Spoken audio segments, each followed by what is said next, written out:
The sea had always taken more than it gave. That morning, the wind howled like a wounded beast over the shore. Mira stood knee-deep in the churning surf, her bare hands clutching the frayed rope of her father's old fishing net. Salt stung her eyes, but she didn't blink. Her gaze was fixed on the distant horizon, empty, endless, cruel. The boat was gone. Not just lost in the fog or swept beyond the rocks. Gone, as if the sea had swallowed it whole. Her father with it. Her throat clenched, dry despite the mist. She wanted to scream, to beg the ocean to give him back, but she already knew. The sea didn't barter. It took what it wanted. Her father, the last piece of family she had, was now just another secret resting beneath the waves. She dropped the net, the weight of it splashing against her legs. Her knees gave out, and she sank into the shallows, arms limp, soaked dress clinging to her like the past she couldn't shake. The sky above was a dull gray, offering no comfort, no sign. Only silence. Only loss. Mira lived in a weather-beaten shack clinging to the cliffs above Lantern Bay, where tourists never came and dreams came to drown. She was 17 and had never left the village. Her mother died giving birth to her. Her father was a fisherman, tough, silent, with hands like driftwood and eyes that always watched the sea as though expecting it to strike again. Now, it had. There were no relatives to take her in. No neighbors kind enough to do more than leave her old bread and occasional glances of pity.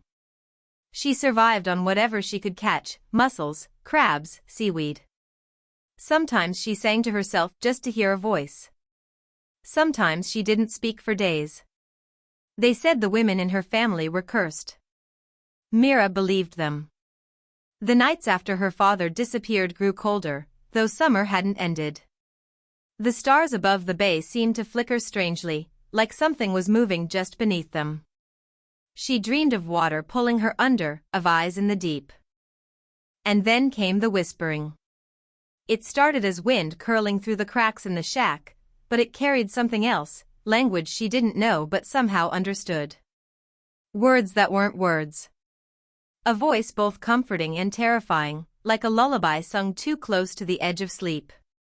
She would wake up shivering, sand in her sheets. Once, her feet were wet. "You need to come stay with me," said Elias. He was the only one who visited now. Her only friend. The baker's son, awkward and kind, with flour always smudged on his apron and a soft spot for strays, people and animals alike. They'd been friends since childhood, bound by shared loneliness and secrets whispered in tree hollows and tidapools. "I can't," Mira said. "This is my home. It's not safe here anymore." Elias looked around the tiny shack, his arms crossed against the cold. "You're not sleeping. You've got bruises under your eyes. And what's this?" He lifted a strange object from the windowsill, a shell, perfectly white, twisted into a spiral with delicate lines that pulsed faintly with blue light. "I found it on the beach," she said. "Or, maybe I didn't. I can't remember." Elias frowned. "Mira, that's not normal." She shrugged. "Nothing is anymore." The signs grew stranger. The village cats refused to come near her shack. Fish jumped into her buckets without bait. Her hair never dried, even on warm days. A humming echoed in her ears near the cliffs, high and sweet, like a song with no words. Then one night, the whispering stopped. Silence settled over the shack like a heavy fog. Mira woke gasping, throat dry, as though she'd swallowed salt water. Her hands were raw, scraped. She stumbled outside, barefoot, and found a trail of wet footprints leading from the cliffs to her door. But they weren't hers. They weren't human. "I think something's calling me," she told Elias, huddled with him beside the old lighthouse. His face was pale in the moonlight. "That's not something you say like it's normal, Mira." "I know. But I'm not scared of it." "Not exactly." She hesitated. "It feels like I belong to it. Like it's been waiting. Elias reached for her hand. You don't belong to anything, Mira. You're your own person. She didn't answer. The wind blew her hair into her face, tangling it like seaweed. Far below, the waves hissed over the rocks. Something in the dark water blinked. The cliff path was slippery that night. Mira wandered it alone, the strange shell in her pocket glowing faintly like a heartbeat. The stars were unusually bright. She felt them watching. Then she saw her. At first, just a shimmer in the shallows, a pale figure drifting near the rocks. Mira crouched, breath catching, heart thudding. The figure turned. Eyes like deep green titterpools. Hair that shimmered with strands of silver and kelp. Skin pale as foam, mouth neither smiling nor frowning. She hovered just beneath the surface, unblinking. Mira couldn't move. Couldn't breathe. Then the mermaid pointed. Not at Mira. Behind her. Mira spun around. There was nothing. Just wind, sea, cliffs. She turned back, but the mermaid was gone. The next morning, Elias didn't come by. Mira waited, worried. She went into the village. His family hadn't seen him since the day before. His bed was unmade. His boots were gone. But no one had seen him leave. Her stomach sank. She walked back to the cliffs, to the place where the mermaid had appeared. There, carved into the sand in perfect spirals, was a message in a language she didn't know, yet somehow understood. One must return for another to be taken. Mira stepped back, heart pounding. A shadow passed beneath the waves. Then she heard it again. The singing. And this time, it was coming from inside her. Mira stopped going into the village. There were too many questions she couldn't answer. Too many glances she didn't understand, some filled with fear, others with pity. And always, the same whisper, following her like the wind, she's one of them. The days blurred. Mira hardly slept. The ocean called to her more often now, whispering in dreams and thoughts not entirely her own. The strange shell pulsed against her chest, strung on an old leather cord she wore without remembering why. She only knew she couldn't take it off. She returned often to the cliffs, hoping to see the mermaid again, or Elias. But neither appeared. Until the 7th night. That's when the stranger came. He appeared just before dusk, stepping out of the mangroves with bare feet and seaweed draped across his shoulders like a sash. His skin shimmered faintly, like scales beneath the surface, and his eyes were impossibly black, reflecting not light, but movement. Mira froze. Don't run, he said, voice low and calm. If I meant you harm, you'd be gone already. She didn't move. You wear it, he said, nodding toward the shell around her neck. Good. Then you're ready to hear what your family never told you. His name was Kaleo, a shokoi, a creature of the deep, part man, part sea spirit, bound to the old laws of water and blood. He led her to a tide cave below the cliffs, hidden from sight unless the moon struck it just right. Inside, glowing sea stones lined the walls, casting a soft teal light. In the center, a circle of driftwood and crushed coral formed a kind of altar. This is where your mother came, Kaleo said, kneeling. The night she made her choice. Myra's chest tightened. What choice? To run, he said simply. And to love your father. She turned her back on the pact. But love doesn't break curses, it only delays them. He turned to her, gaze unreadable. You are the last of her line, Mira. The sea has waited long enough. Mira learned the truth in pieces, like sea glass uncovered by the tide. Her mother had been marked, a descendant of a long-forgotten bloodline cursed by the Aswangs, shape-shifting horrors who fed on fear, bone, and blood. Long ago, a member of her family had betrayed the pact between land and sea, stealing a sacred object, the Mutia Inkalalaman, the pearl of the deep. It was no ordinary pearl. It held the power of truth, song, and memory. In the wrong hands, it could awaken monsters. In the right hands, it could silence them. That pearl, lost for generations, had been reborn as the shell she now wore. It called to you because it remembers, Kaleo said. It remembers your blood. The weight of it sank into her like cold water. A cursed legacy. A lost friend. And now, the knowledge that the thing she carried, this Mutia, was not just magical, but dangerous. Mira wrapped her fingers around the shell. It was warm now, pulsing in time with her heartbeat. I don't want this, she said. I didn't ask for it. Kaleo tilted his head. Few heroes do. I'm not a hero. No, he agreed. You're something far more difficult. You're a choice. Mira fled the cave before he could explain what that meant.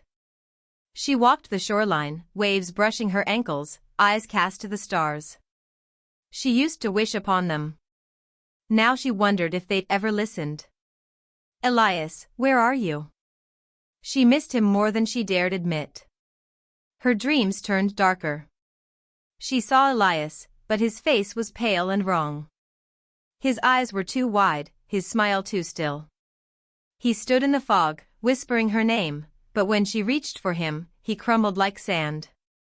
She woke screaming. The Mutia glowed brighter. Kaleo returned each evening, teaching her bits of forgotten history, about the Aswangs who had learned to wear skin-like clothing, who could walk as humans in the day and hunt by night. They had once feared the Mutia, before it vanished. Now, they were stirring again. Hungry. Searching. They know it's back, Kaleo warned. And they know you carry it. How? He hesitated. Because one of them walks among the village. One of them has been watching you. Myra's blood turned to ice. Who? But Kaleo didn't answer. The village grew stranger. Children wouldn't look at her. Dogs growled from behind fences. At night, she heard something scraping outside her shack, something that didn't breathe like a person should. And then came the black feather. It lay on her doorstep one morning, sharp as a blade, coated in oil. Kaleo stared at it grimly when she showed him. It's a marker, he said. You've been chosen. Hunted. Mira clenched her fists. I didn't do anything. He looked at her sadly. You were born. She returned to the cliffs one cloudy evening, Mutia pressed to her chest. She didn't know what she was searching for: guidance, hope, maybe Elias. Instead, she found the cave open and Kaleo waiting. I can teach you to use it, he said, nodding to the shell. But only if you're ready to see. See what? Your mother's final memory. The moment she made her choice. Mira hesitated. Then slowly, she stepped into the circle of driftwood. Kaleo whispered an ancient word, and the shell pulsed once, twice, then spilled light across the stone floor. A vision rose, blurry, then clear. Her mother, standing over a bloodied figure. Her father, shouting. A fire. A creature in the shadows with too many teeth. Then, run, Mira. The vision shattered. Mira collapsed, gasping. She had seen the Aswang once. As a child. But she had forgotten. The next night, the wind carried something else. A scent, iron and rot. She followed it through the trees, past the cliffs, toward the village edge. Then she saw it. A figure hunched over a goat carcass, back heaving, body twitching. When it turned, the face was half shadow, half something else. It looked like Elias. But the eyes were wrong. Too black. Too empty. It smiled. And all at once, Mira understood, Elias hadn't disappeared.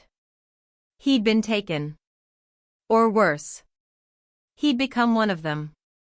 Mira couldn't sleep anymore.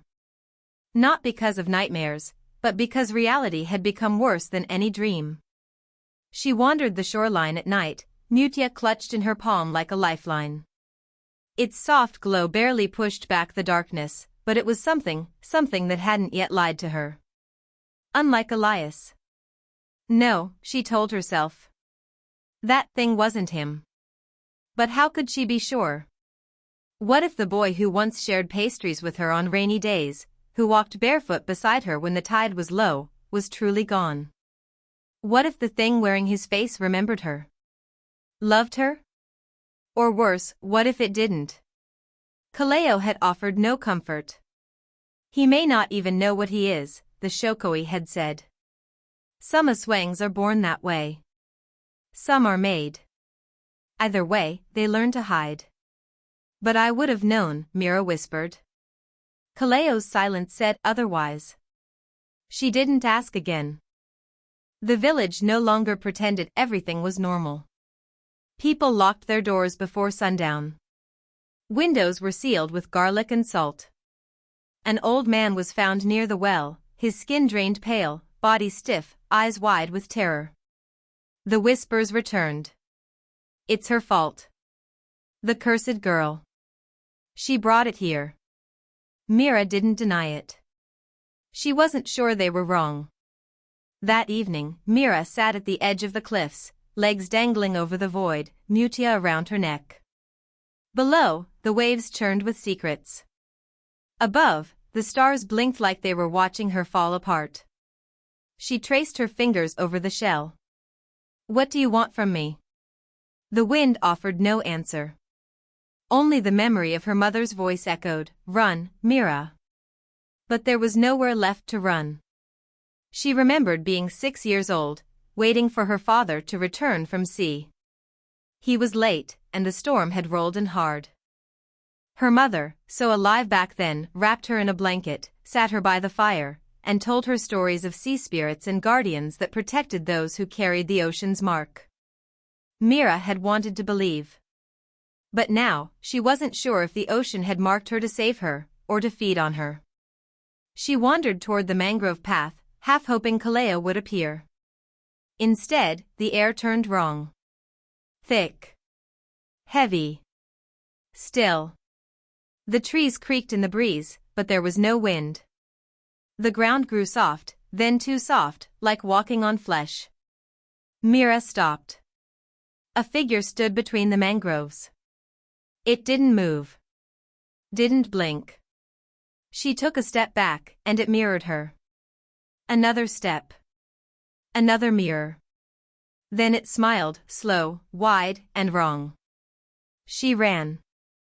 Back at her shack, Mira bolted the door and pressed her back to it. Her chest heaved. Her hands shook. They were getting bolder. Closer. The Mutya flared warm at her chest, almost soothing, almost. As if trying to steady her heartbeat. They're surrounding me, she whispered. And I don't know how to stop them. She thought of Elias. Of her mother. Of the vision in the cave. Of the burning house. The creature in the dark. Was it the Aswangs that had found them all those years ago? Or had her mother brought them by breaking the pact? What was worse, being cursed, or being the cause? That night, the wind outside her shack changed. It didn't howl. It hummed. A lullaby. The same one from her dreams. She stepped outside, barefoot, guided by something deep inside her that didn't feel like her, but didn't feel evil either. The beach was lit only by moonlight. And there, in the tide, sat a girl with seafoam hair. The mermaid. She looked younger than before. Sadder. Her eyes reflected the stars.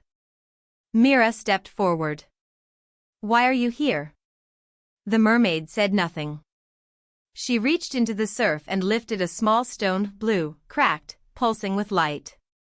She placed it on the sand, then vanished beneath the waves without a sound. Mira picked it up. It was cold, and then warm. Then she saw it. A flash of memory. Not hers. Her mother, running through mangroves, holding a child. Whispering to someone behind her. A man with black eyes. Kaleo. Then, fire. Screams. A shadow among the trees, long-limbed and grinning. A voice, you can't outrun a curse. Then darkness. Mira dropped the stone. Her hands trembled. That child in the vision was her. Her mother hadn't just been protecting her. She had been fleeing something that had found them once before. Something that had never stopped hunting. Myra's knees gave way, and she collapsed to the sand. I'm not strong enough, she whispered. The Mutya pulsed. The next day, she went back to the village. Faces turned. Doors shut. But she wasn't there to plead. She was there to watch. She saw the butcher sprinkle ash beneath his doorway. The old healer mutter prayers in the wind. Children whispered her name like a ghost story. She didn't belong here anymore. Maybe she never had. That night, a new nightmare came. She stood in the tide, the moon overhead.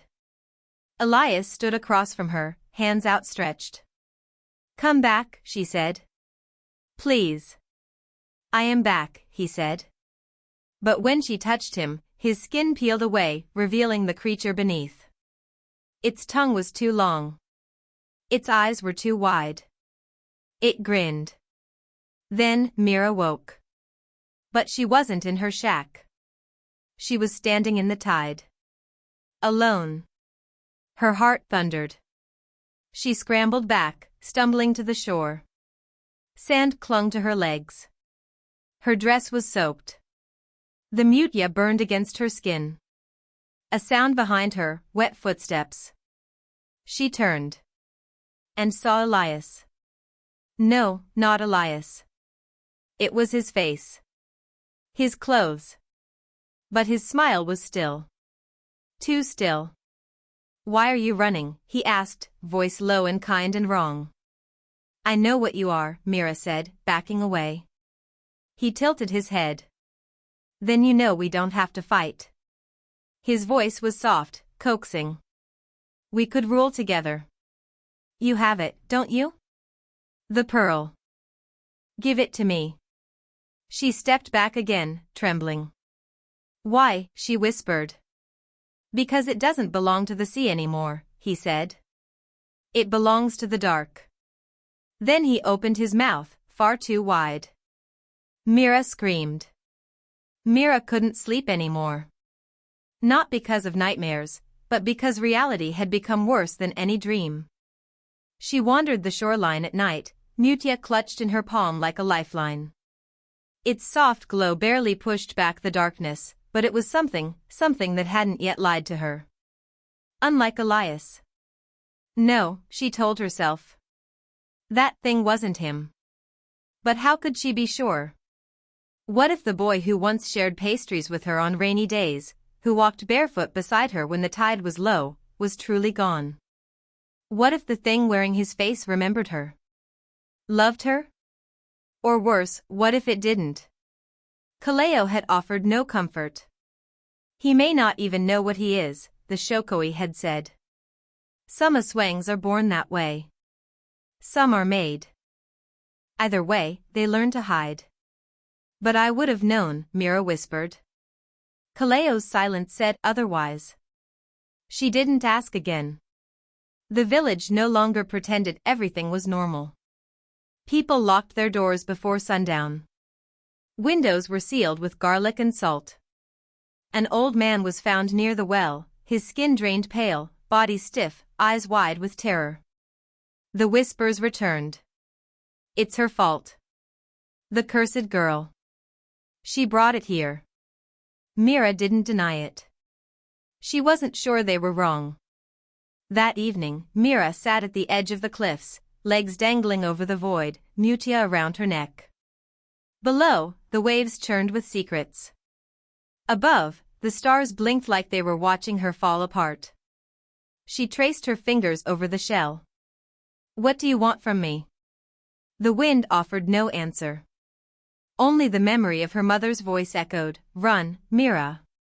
But there was nowhere left to run. She remembered being 6 years old, waiting for her father to return from sea. He was late, and the storm had rolled in hard.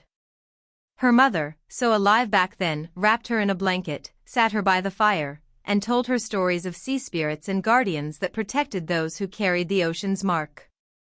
Mira had wanted to believe. But now, she wasn't sure if the ocean had marked her to save her, or to feed on her. She wandered toward the mangrove path, half hoping Kaleo would appear. Instead, the air turned wrong. Thick. Heavy. Still. The trees creaked in the breeze, but there was no wind. The ground grew soft, then too soft, like walking on flesh. Mira stopped. A figure stood between the mangroves. It didn't move. Didn't blink. She took a step back, and it mirrored her. Another step. Another mirror. Then it smiled, slow, wide, and wrong.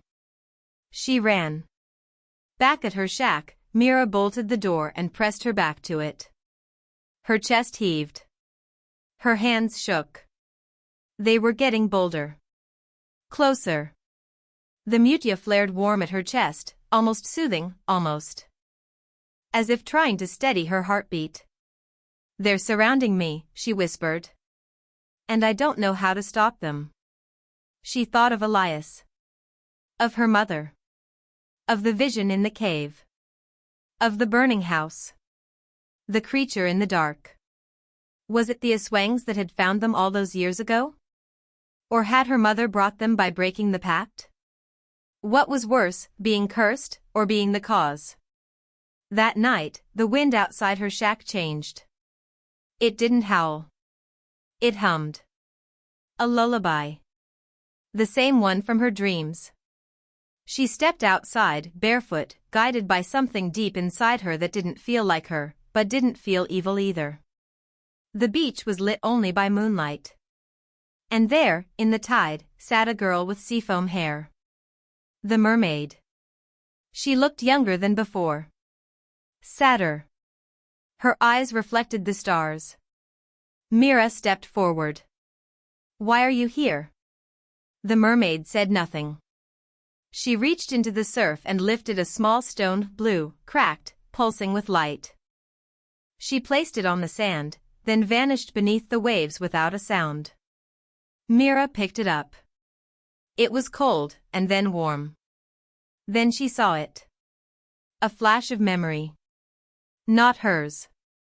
Her mother, running through mangroves, holding a child. Whispering to someone behind her. A man with black eyes. Kaleo. Then, fire. Screams. A shadow among the trees, long-limbed and grinning. A voice, "You can't outrun a curse." Then darkness. Mira dropped the stone. Her hands trembled. That child in the vision was her. Her mother hadn't just been protecting her. She had been fleeing something that had found them once before. Something that had never stopped hunting. Myra's knees gave way, and she collapsed to the sand. "I'm not strong enough," she whispered. The mutia pulsed. The next day, she went back to the village. Faces turned. Doors shut. But she wasn't there to plead. She was there to watch. She saw the butcher sprinkle ash beneath his doorway. The old healer mutter prayers in the wind. Children whispered her name like a ghost story. She didn't belong here anymore. Maybe she never had. That night, a new nightmare came. She stood in the tide, the moon overhead. Elias stood across from her, hands outstretched. "Come back," she said. "Please." "I am back," he said. But when she touched him, his skin peeled away, revealing the creature beneath. Its tongue was too long. Its eyes were too wide. It grinned. Then Mira woke. But she wasn't in her shack. She was standing in the tide. Alone. Her heart thundered. She scrambled back, stumbling to the shore. Sand clung to her legs. Her dress was soaked. The mutia burned against her skin. A sound behind her, wet footsteps. She turned. And saw Elias. No, not Elias. It was his face. His clothes. But his smile was still. Too still. Why are you running? He asked, voice low and kind and wrong. I know what you are, Mira said, backing away. He tilted his head. Then you know we don't have to fight. His voice was soft, coaxing. We could rule together. You have it, don't you? The pearl. Give it to me. She stepped back again, trembling. Why? She whispered. Because it doesn't belong to the sea anymore, he said. It belongs to the dark. Then he opened his mouth, far too wide. Mira screamed. The ocean rose. Not in waves, but in form. It twisted upward, slow and deliberate, until the water itself seemed to breathe. It shimmered like glass in moonlight, then cracked open like an egg, revealing a figure inside. A woman. No, a being. Tall and regal, her skin glistened like wet pearl. Her hair flowed like ink in water, and her eyes were mirrors. Mira stumbled backward, mutia burning at her throat. Elias faltered too. Even the aswangs in the mist froze, hissing low like threatened dogs. Kaleo emerged beside Mira, jaw clenched. You didn't tell me she would come, he whispered. Who is she? Mira asked. His voice was tight. The sea's judge. The figure stepped onto the sand, barefoot and silent. Where she walked, the ground turned dark salt bleeding up through the soil. She looked at Elias. You are not yet king, she said, voice like a wave breaking on rocks. You carry the blood, but not the crown. Elias lowered his eyes. Then why are you here? He asked. Her gaze shifted to Mira. Because she does. The words hit like thunder. Mira looked around, expecting someone else to step forward. But all eyes, mortal, aswang, and spirit alike, turned to her. I don't understand, she said. The judge tilted her head. You carry the pearl of tides. The first mutia. It was meant for the king of the deep. But it bound itself to your bloodline when your ancestor defied the pact. Kaleo's face darkened. You never told me it was the first. I was forbidden, the judge said. Mira stared at the mutia. It glowed now like a second sun, burning with colors she couldn't name. If it's not just a weapon, then what is it? The judge stepped closer. It is a crown. That night, the battle didn't happen. The sea's judge vanished as quickly as she had appeared, dissolving back into mist and foam. The aswangs withdrew into the trees, murmuring among themselves. But the fear didn't leave. It deepened. Back in the cave, Mira paced. Kaleo sat near the entrance, silent for once. You knew something like this might happen, Mira said. I didn't know this, he replied. If I had, I would have left you alone. She turned to him, mutia still glowing. Why? Because I'm dangerous? Because you were never meant to survive this. Later, when she returned to the shack, someone waited for her. Lola Sita. Her eyes were clearer now, too clear. The fever was gone, but so was the warmth. I need to speak with you, she said, voice steady. Mira nodded and let her in. They sat by the fire. I've lived through many blood moons, the old woman said. But none like this. My Lola used to tell me stories of the Pearl Queen, the one who held the ocean's breath in her palm. She said it was just a myth. Lola Sita smiled, and in that smile, Mira saw something she hadn't before. Something cold. I said what needed to be said, the old woman murmured. Mira froze. Then noticed it, the charm around Lola Sita's wrist. It pulsed red. Not white. Not blue. Red like blood. Where did you get that? Mira whispered. The old woman stood. You think you're the only one who's been preparing? The only one chosen? Mira backed away. You helped them. They offered what you never could, peace. Power. Survival. I'm too old to fight. But I can still choose a winner. Lola Sita reached into her robe and pulled out a black shard, a broken piece of some dark stone, etched with runes that pulsed like a heartbeat. The air chilled. Mira clutched the mutya. You gave them our names, she whispered. The villagers. Me. I gave them your bloodline, Sita corrected. It's the key. The mutya bonded with your family because you stole it. Now the sea wants it back. I didn't steal anything. Doesn't matter, Sita said. You carry the debt. Mira didn't wait for more. She ran. She found Kaleo near the mangroves, blade in hand, as if sensing trouble. She betrayed us, Mira said breathlessly. Sita. She's been working with the Aswangs. His face didn't change. I know. Mira blinked. You, what? She wasn't always with them. But fear rots loyalty. She started giving them information a year ago. I thought I could stop her. Why didn't you tell me? Because you already had enough reasons to doubt yourself. Mira turned away. I don't even know what I'm fighting anymore, she said. Kaleo was quiet. You're not just fighting to survive, he said at last. You're fighting to decide who this world belongs to, the ones who feed in the dark, or the ones who carry the light, even when it burns them. That night, Mira couldn't sleep. The wind whispered too many names. The mutya pulsed too steadily, like it knew a storm was coming. She dreamed of a great beast under the ocean, horned and long, with too many eyes. It thrashed in chains. It screamed in silence. And then it turned to her. Its voice was low and wet, release me, and I will give you everything. She woke, drenched in sweat. The next day, she went back to the cave where she'd first seen Kaleo. The mermaid was there again, this time, half hidden in shadow. You knew, Mira said. You've always known. The mermaid blinked.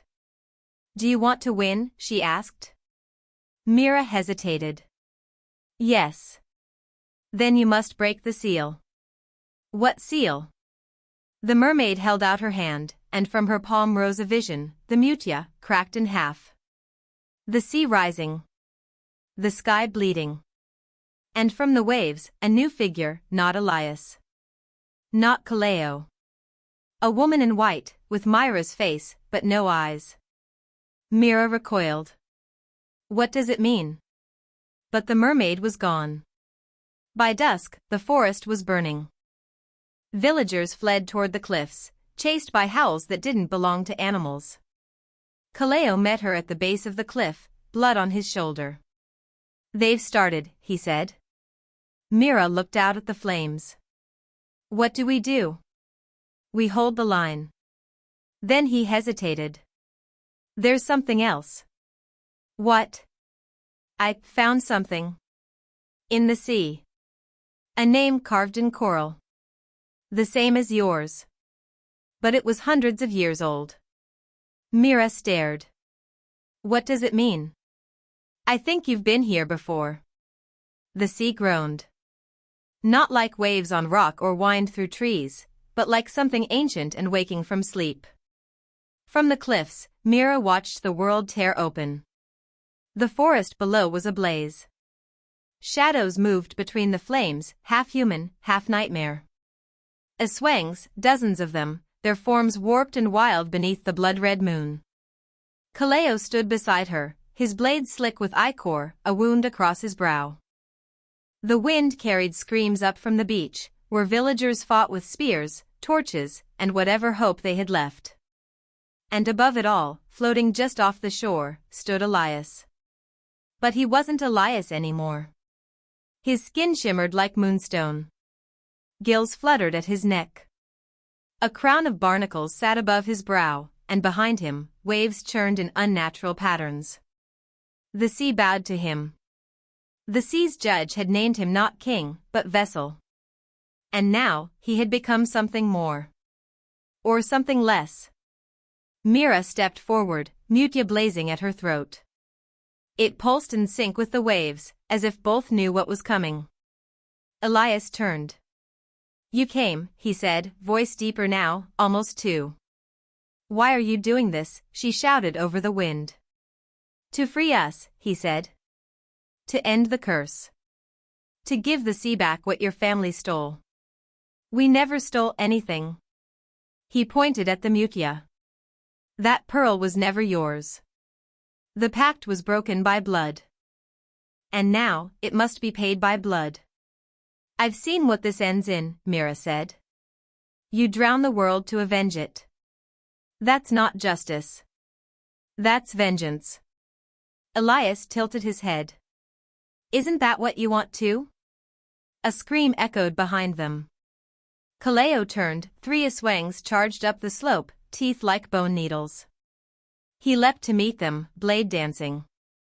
Mira faced Elias again, hand over the Mutya. "I don't want revenge," she said. "I want to stop this." "Then give it to me," he said softly. "The Mutya. End the line. And I will spare what's left." Mira hesitated. Behind her, the fire grew. The villagers were losing. Kaleo couldn't hold them all back. She clutched the pearl tighter, and it whispered. "You can end this. But at a cost." The choice was simple and impossible. If she gave Elias the Mutya, the war would stop. The curse would end. But the sea would claim dominion over the land again. If she kept it, she could fight, but risk destroying everything in the process. Or worse, become what she feared. The Mutya burned. She screamed, and it answered. A column of light burst from her chest, shooting into the sky like a beacon. The fire stopped. The Aswangs paused, whimpering as something deep and old stirred beneath the waves. Elias staggered backward, shielding his eyes. "You awakened it," he cried. Mira fell to her knees. Visions flooded her mind, the Pearl Queen, drowning to seal the Mutya inside herself. A war between land and sea, fought in secret across generations. Her great-grandmother, making a pact in the dead of night to hide the Mutya in a human line, her line. She was the lock. And now, she had opened the door. From the water, it rose. Not the sea's judge. Something older. A creature coiled in coral and time, eyes like shipwreck lanterns, body made of bones, shells, and memory. It filled the horizon. The ocean had a face now. And it was watching them. Mira stood, heart racing. "What is that?" she whispered. "The Deep King," Kaleo said behind her, limping up the hill. "The first pact maker. The one they all forgot." Elias knelt, trembling. "I summoned him, but he does not recognize me." "He recognizes the Mutya," Kaleo said. "And the one who carries it." The Deep King spoke without sound. Mira heard the words inside her skull. "Return what was taken. Or be unmade." She stepped forward, fire in her veins.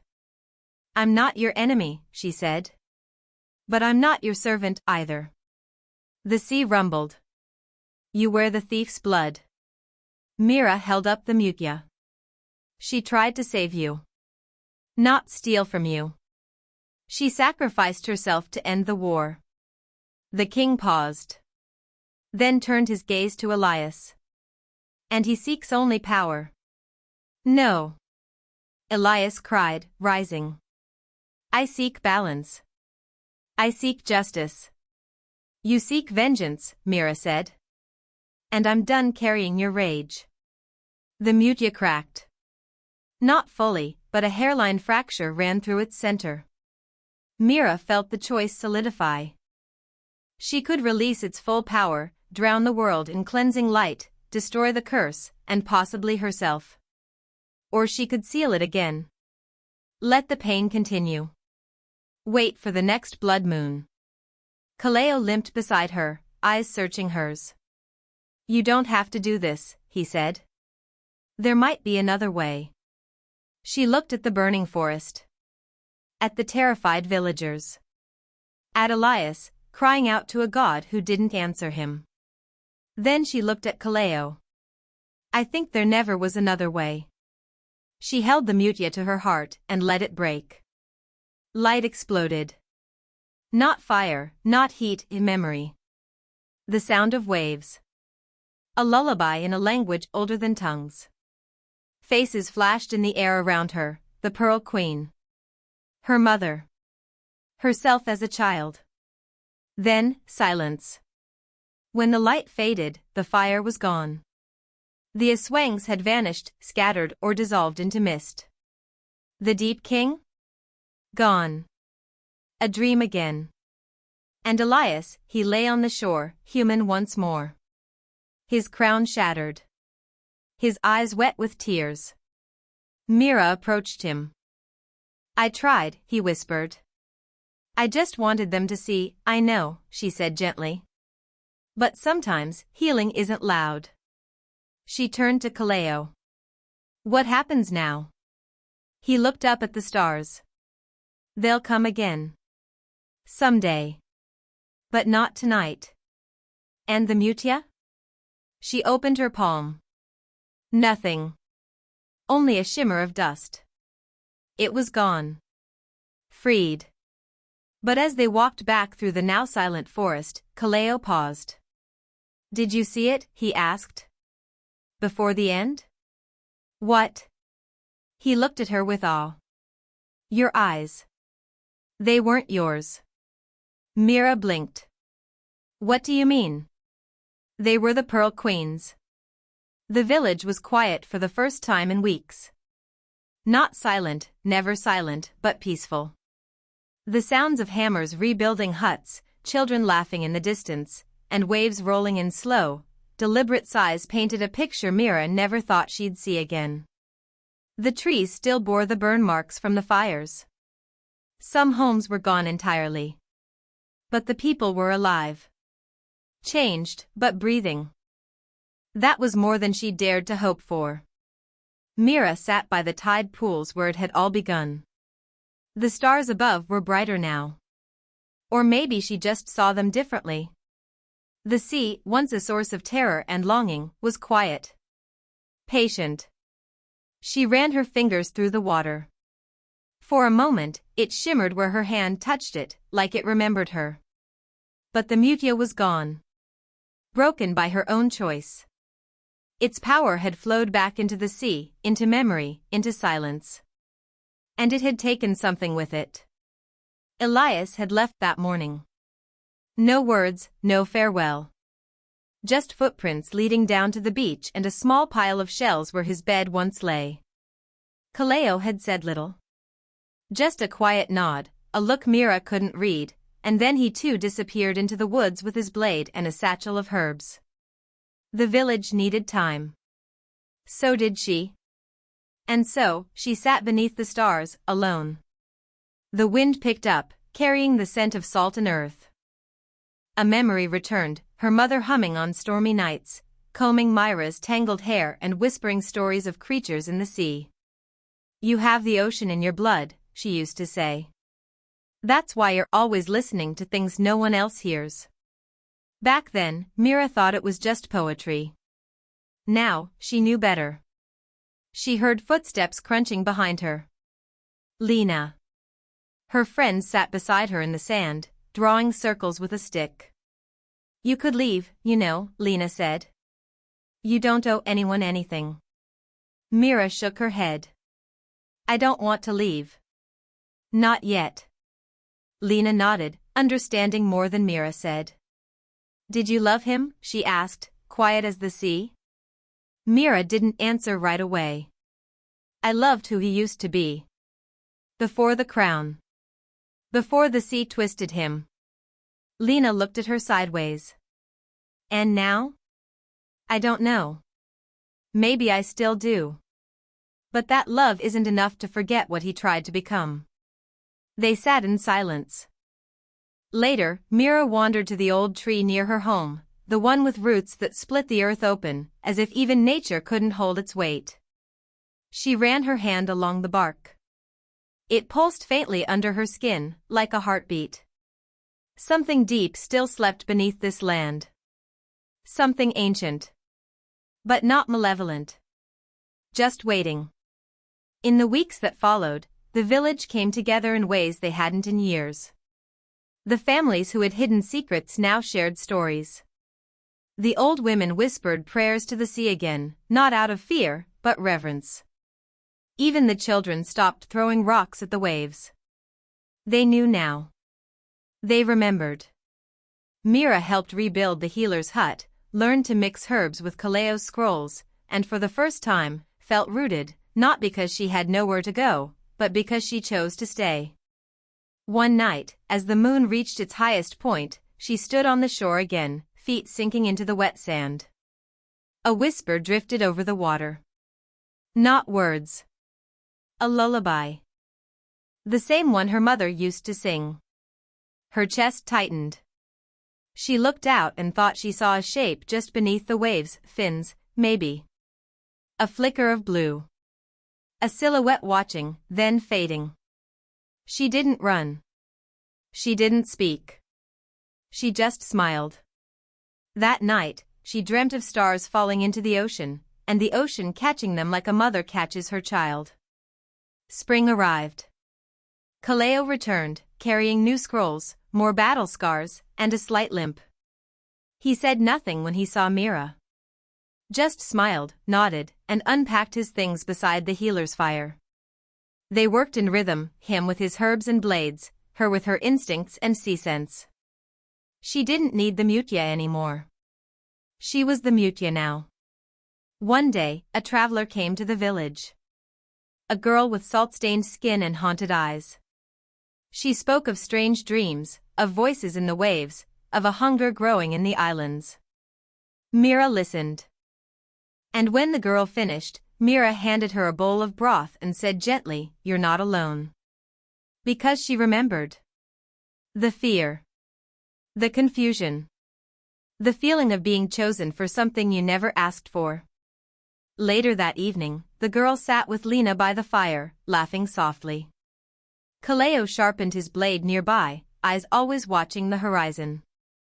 And Mira? She walked back to the tide pool beneath the cliffs, the one where she once dreamed of escape. She looked down and saw not herself, but someone else. A queen? No. Just a girl with the sea in her eyes, the stars on her skin, and the memory of both wrapped around her like a story waiting to be told again. She knelt, touched the water. It rippled gently. And the stars above shone brighter. Final line: some stories end beneath the sea, but the ones worth remembering always return to shore.